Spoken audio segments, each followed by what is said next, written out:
This beautiful birth is taking place at a birth center. If you're ever deciding whether you want to have a birth center birth or not, it really gives you a great blend of hospital birth and home birth. You have the nice tubs, the lighting, and it's really designed to make you feel like you're at home.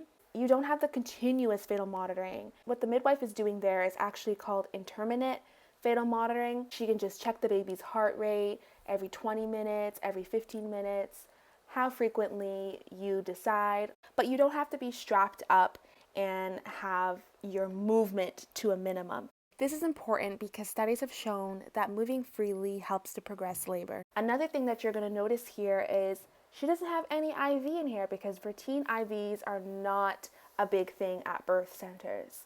She's also allowed to go into labor naturally and spontaneously. You won't have as many questions to have an induced labor at a birth center. She doesn't necessarily have to stay in the tub. If she ever feels like getting up and walking around, she's allowed to do that because you can be as active as you like during labor and you can give birth in whatever position that you like. Now, another thing that you're going to notice is she's wearing a little flower bathing suit and flower bathing suit bottoms, and he's wearing a matching bathing suit bottoms. That's right. You can wear whatever you want in a birth center, which is absolutely awesome. So I think what we're noticing here is you have a lot more freedom at a birth center versus a hospital birth. Not only can you wear what you want, move how you want, deliver how you want, you can also eat and drink during labor, which is a big no-no in hospital births. But eating and drinking during labor, studies have shown that it's actually good for moms because it helps to hydrate them, give them fuel and energy to manage their contractions in a more calmer way. Her baby will not be separated from her. It won't be put in another room. Her baby will always be with her at that birth center. And because there's fewer medications and medical interventions involved, the recovery time is a lot shorter than in a hospital. I mean, a lot shorter. You will see families leaving birth centers within 4 to 8 hours after birth. During COVID, it looks pretty similar to a hospital birth, so you're only allowed one support person, screening questions, wearing a mask frequently, not all the time, just frequently, and maintaining a distance of 6 feet. And you can have birth at a birth center if you have a registered midwife and are registered with the birth center, you're in good health, and you're having a normal, uncomplicated pregnancy.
If you are new to this channel, we share educational birth videos so that you can make informed decisions about birth, as well as to shift the way that you think about birth.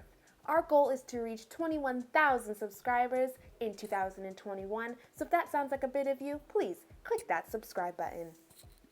And you have options. You don't have to cut the baby's umbilical cord right away. Here are some of the options that you have. You can do delayed cord clamping, and that is when you wait at least 1 to 3 minutes after the baby's born to cut the umbilical cord. And this decreases the need for blood transfusions. It helps the better establishment of red blood cell volume and allows the baby to receive more blood from the placenta to the baby. Another option is lotus birth, and that is an option that I've done for all 3 of my children, and that is the non-cutting of the umbilical cord. And this is done to allow a gentle, less invasive transition for the baby. You're increasing the blood and nourishment from the placenta, you're boosting the baby's immune system, increasing the newborn weight gain, as well as the stem cells in umbilical cords are considered so valuable that cord blood banking companies charge families thousands of dollars to save their baby's cord blood to use for potential future alignments. So considering that, instead of putting it into a cord banking company, you can allow all that extra nutrients and stem cells to go to your baby, increase its iron, increase its blood cells, reduce the chances of infection. Another option is a half lotus birth. And this is where the placenta is left attached to the baby for a minimum of 4 to 48 hours after birth, and the umbilical cord is gently burned or cut.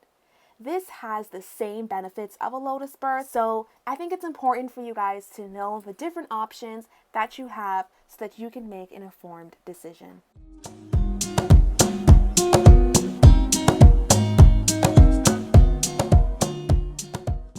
Congratulations to Ella and her beautiful baby girl. The tub looks so deep at one point. Like, I don't know if it was from the angle, but it looked like it was like this never-ending Egyptian tunnel. The matching bathing suits were super cute too. So congratulations to them and their family. If you want to know more about Ella, her information is in the link in the description down below. Birth center births are a great alternative to hospital births, and the reason for that is because they have lower intervention rates. That includes transfers during labor, lower risk of transfers during postpartum, and for your newborn baby. And even when they do have transfers, most of those transfers are non-emergencies. So that's something that you can think about when deciding whether or not you want to have a birth center birth. As well, if you like this video, give it a big thumbs up. If you are new to this channel, I want you to click that red juicy button down below. Down below, it says subscribe. And I'll see you in the next birth video. Peace.